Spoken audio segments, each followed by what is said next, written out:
Quand vous vous lancez dans la création de contenu, il y a plusieurs éléments qui vous freinent, qui vous font peur.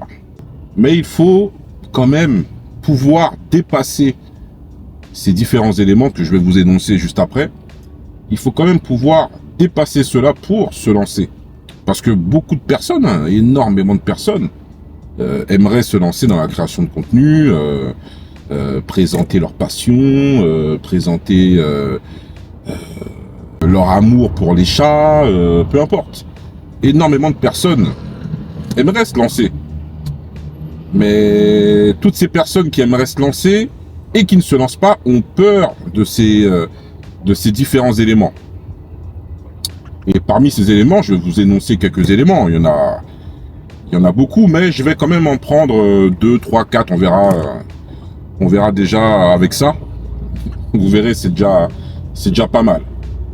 Alors, l'un des premiers éléments qui empêchent les gens de se lancer dans la création de contenu, c'est la peur de son entourage, la peur du jugement de son entourage.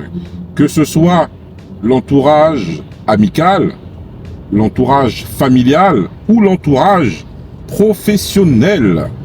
Et cette peur du jugement de son entourage freine énormément de personnes, énormément de monde. Il existe énormément de personnes qui ne se lancent pas dans cette aventure par peur d'avoir le jugement des parents, le jugement des frères et sœurs, le jugement des collègues. Ah, mon collègue va me voir, que va penser mon père, que va penser ma mère. Et c'est un frein. Faut dire ce qui est, c'est un frein, un réel frein à la création de contenu. Si tu es un grand fan des petits cochons et que tu adores collectionner les petits cochons et que tu voudrais partager ta passion avec d'autres fans sur YouTube, bah oui, tu peux être vu bizarrement. Peut-être que tes collègues vont dire « Ah tiens, je savais pas que François était fan des petits cochons. » Et donc oui, tu risques d'avoir certains jugements, certains regards. Mais au fond de toi, le plus important, c'est de vivre ta passion. C'est de partager cette passion avec les gens qui ont cette même passion que toi. Donc oui, c'est très très très complexe, vraiment vraiment complexe d'être en permanence jugé par son entourage, comme je vous disais, familial, amical, professionnel ou autre. Donc ça, c'est un élément pour lequel les gens ne se lancent pas dans la création de contenu. Un second élément, la peur des haters, la peur de ceux qui critiquent. Les gars, si vous vous lancez dans la création de contenu, vous n'allez pas y échapper. C'est comme ça fait partie comme on dit, ça fait partie du game. Vous n'allez pas échapper à ce type de choses. Il y aura toujours des personnes qui vous regarderont de manière bizarre, qui prendront le temps de critiquer votre contenu, qu'ils n'aiment pas. Ils regardent vos contenus, ils consomment votre contenu, mais ils sont là uniquement pour critiquer. Autant si c'est une critique constructive qui peut te permettre d'avancer, bon, à la rigueur. Mais vous avez beaucoup de haters qui sont là pour vous faire des critiques pas du tout constructives. Et c'est vraiment critiquer pour critiquer votre contenu. Et là, faut faire face à ça. Et moi, perso, c'est pas quelque chose qui me dérange. Parce que j'ai bien compris le game, j'ai bien compris le jeu de la création de contenu. Et ça fait partie du jeu. Tu me critiques, ben voilà, tant mieux pour toi. Si tu as le temps, l'envie, la patience de regarder mon contenu, un contenu que tu n'aimes pas, et du coup tu critiques ce contenu, ben j'ai envie de dire tant mieux pour moi, ça me fait des vues. Et la critique aussi, faut se le dire, dans l'algorithme de YouTube ou d'Instagram, peu importe le réseau social sur lequel vous vous lancez, la critique est quelque chose quand même de positif pour l'algorithme. Ça fait marcher l'algorithme et ça vous permet d'augmenter également le nombre de vues, puisque l'algorithme adore les interactions dans les commentaires. Et plus il y a d'interactions dans les commentaires, plus les choses avancent et plus ça vous crée une émulation en termes de vue et d'exposition, en quelque sorte. Donc la critique, certes, peut faire mal, mais il faut pas oublier que ça permet d'alimenter votre algorithme.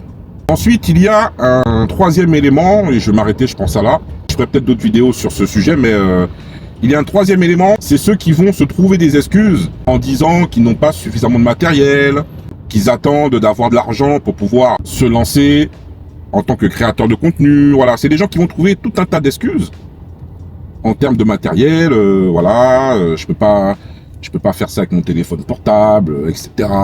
Il me faut un éclairage, il faut que je fasse ça dans un studio. Bon bref, beaucoup de gens se trouvent comme ça des excuses de la création de contenu. Ils veulent créer, hein, mais ils attendent à ce que les choses soient parfaites avant de créer. Alors franchement les gars, hein, n'attendez pas. Hein. N'attendez pas la perfection parce que personne n'est parfait.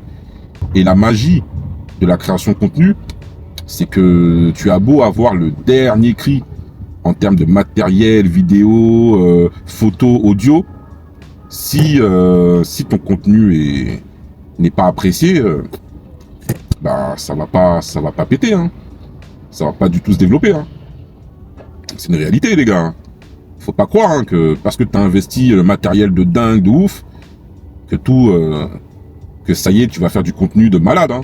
Il y a des gens qui font des choses exceptionnelles sur Internet, juste avec un téléphone portable qui n'est même pas du tout dernier cri.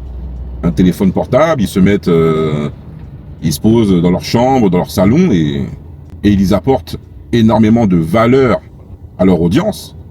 Et ils ont une audience fidélisée, toujours là au rendez-vous. Donc parfois, faut pas attendre. Hein. Faut pas croire que avoir le meilleur matos va vous faire vraiment décoller vos vues. Hein. C'est pas du tout ça. Hein. C'est pas du tout ça. Après, bien sûr, lorsque vous évoluez, lorsque vous commencez à prendre vos aises, que vous êtes à l'aise devant la caméra, que vous avez du budget, là vous pouvez commencer à investir un peu plus dans du matos parce que bon vous voulez avoir peut-être un éclairage beaucoup plus travaillé, vous voulez avoir une qualité vidéo ou audio beaucoup plus propre, etc. Donc vous avancez petit à petit. Mais la magie d'internet fait que il n'y a pas que ça. Il y a énormément, mais je vous dis, hein, énormément de paramètres qui font que votre contenu va marcher ou pas. Hein. C'est pas spécialement le matériel. En tout cas, tout ça pour vous dire que si vous avez envie de vous lancer, n'hésitez pas. N'hésitez pas à vous lancer. Soyez également aussi, hein, soyez intelligent. Ne faites pas de la création de contenu aussi qui peut vous mettre, je sais pas moi, en porte-à-faux avec votre employeur. Faites pas de la création de contenu qui peut aussi vous mettre en porte-à-faux avec la justice. Voilà, faites les choses aussi intelligemment. C'est pas parce qu'on vous dit qu'il faut vous lancer qu'il faut à tout prix faire des choses bizarres qui peuvent vraiment vous mettre en situation délicate. Mais si votre contenu est simplement un partage de votre vie, de votre lifestyle, ou alors que vous apportez de la valeur à votre audience, enfin peu importe le contenu, juste faites les choses en bonne intelligence. Je vais pas vous faire de dessin, mais il faut faire les choses, avec réflexion, avec raison, et surtout, comme je me répète, mais en bonne intelligence. En tout cas, les gars, n'hésitez pas si vous appréciez ce type de contenu, hein.